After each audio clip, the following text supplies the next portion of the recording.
नमो भगवते वासुदेवाय नमः। वैशाख पूर्णिमा की यह तिथि हिंदू धर्म में विशेष महत्व रखती है। इस व्रत को धन और संतानदायक माना गया है। जो भी श्रद्धालु पूरे विधि विधान के साथ वैशाख पूर्णिमा का व्रत रखता है, उसकी सभी मनोकामनाएं भगवान विष्णु पूरा करते हैं।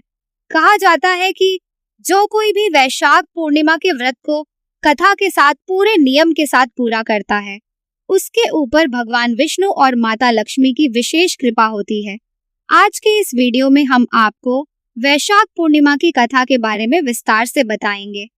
द्वापर युग में एक बार माता यशोदा जी ने कृष्ण से कहा, हे कृष्ण, तुम सारे संसार के रचयिता तथा पालनहार हो।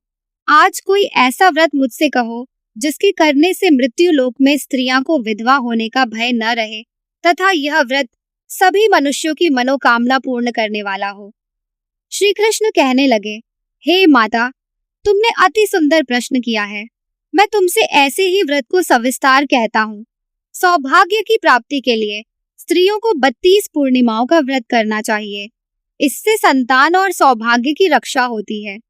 माता यशोदा जी कहने लगी, हे कृष्ण, सर्वप्रथम इस व्रत को मृत्यु लोक में किसने किया था, इसके विषय में विस्तार पूर्वक मुझसे कहो।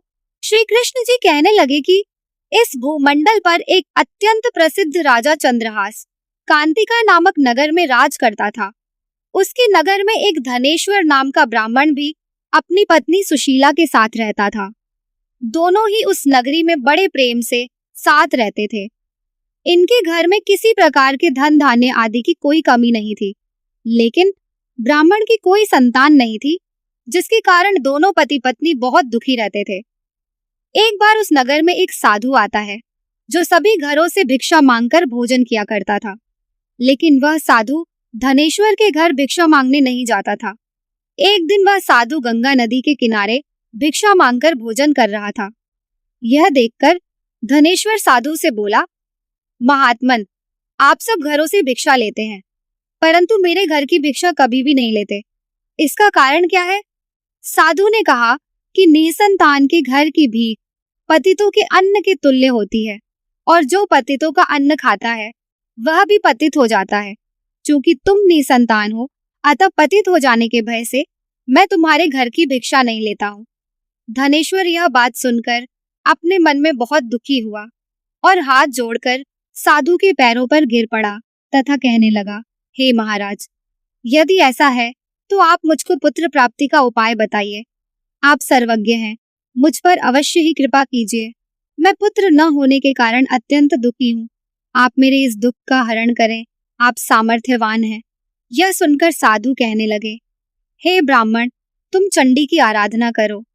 घर आकर उसने अपनी पत्नी से सब वृत्तांत कहा और स्वयं तप के निमित्त वन में चला गया। वन में जाकर उसने चंडी की आराधना की और उपवास किया। चंडी ने 16वें दिन उसको स्वप्न में दर्शन दिया और कहा, हे धनेश्वर, जा तेरे पुत्र होगा, परंतु वह 16 वर्ष की आयु में ही मृत्यु को प्राप्त हो जाएगा। यदि तुम दोनों स्त्री पुरुष 32 पूर्णमासियों का व्रत विधि पूर्वक करोगे तो वह दीर्घायु होगा। प्रातः काल होने पर इस स्थान के समीप ही तुम्हें एक आम का वृक्ष दिखाई देगा। उस पर चढ़कर एक फल तोड़कर शीघ्र अपने घर चले जाना, अपनी स्त्री को खिलाना। ऋतु स्नान के पश्चात वह स्वच्छ होकर शंकर जी का ध्यान करके उस फल को खा लेगी। तब शंकर भगवान की कृपा से उसको गर्भ हो जाएगा। जब वह ब्राह्मण प्रातः काल उठा तो उसने उस स्थान के पास ही एक आम का वृक्ष देखा। धनेश्वर वृक्ष पर चढ़ गया और उसने एक अति सुंदर आम का फल देखा। ब्राह्मण ने जल्दी से उस फल को तोड़कर अपनी स्त्री को लाकर दिया और उसकी स्त्री ने अपने पति के कथनानुसार उस फल को खा लिया और वह गर्भवती हो गई।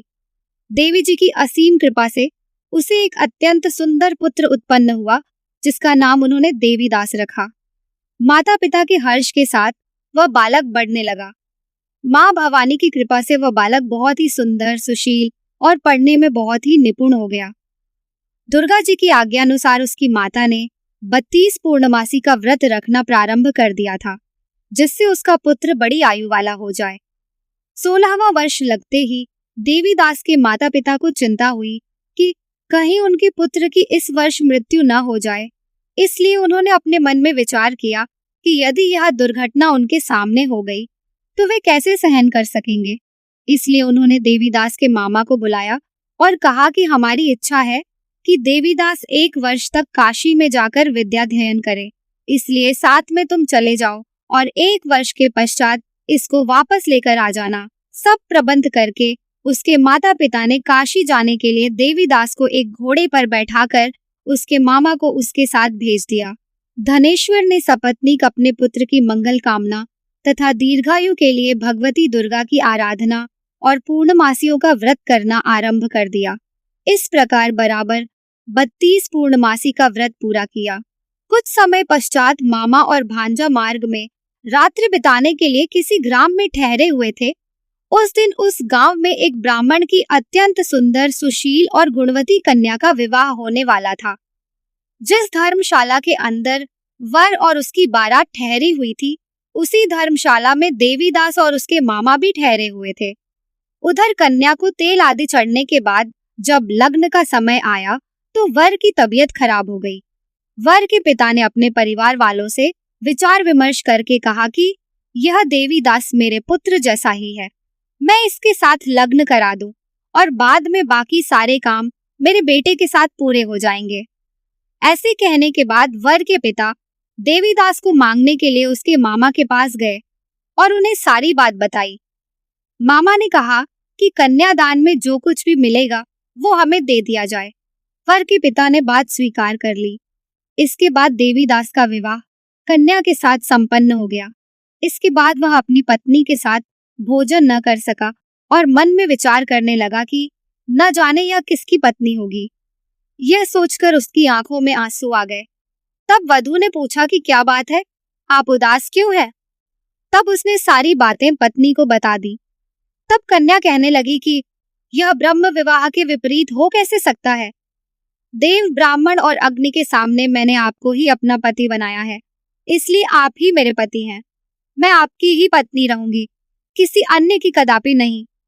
तब देवीदास ने कहा, ऐसा मत करिए, क्योंकि मेरी आयु बहुत कम है, मेरे बाद आपका क्या होगा। लेकिन उसकी पत्नी नहीं मानी और बोली, स्वामी आप भोजन कीजिए। दोनों रात में सोने के लिए चले गए। सुबह देवीदास ने पत्नी को 4 नगों से जड़ी एक अंगूठी दी और एक रुमाल दिया और बोला, हे प्रिय, इसे लो और संकेत समझकर स्थिर चित्त हो जाओ।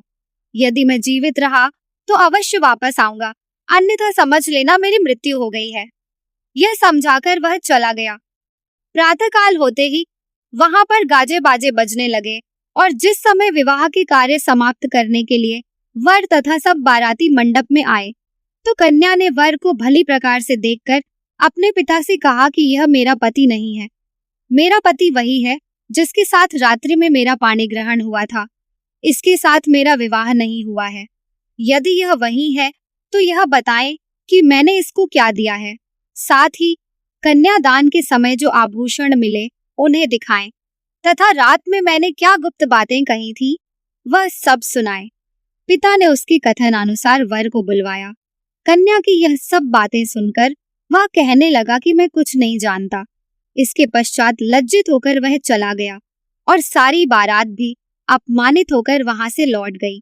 भगवान कृष्ण बोले, हे माता, इस प्रकार देवीदास काशी चला गया। जब कुछ समय बीत गया तो काल से प्रेरित होकर एक सर्प रात्रि के समय उसको डसने के लिए वहां पर आया, परंतु व्रत के प्रभाव से उसको काट न पाया, क्योंकि पहले ही उसकी माता ने 32 पूर्णिमा का व्रत कर रखा था। इसके बाद मध्याह्न के समय स्वयं काल वहां पर आया और उसके शरीर से उसके प्राणों को निकालने का प्रयत्न करने लगा, जिससे वह मूर्छित होकर पृथ्वी पर गिर पड़ा।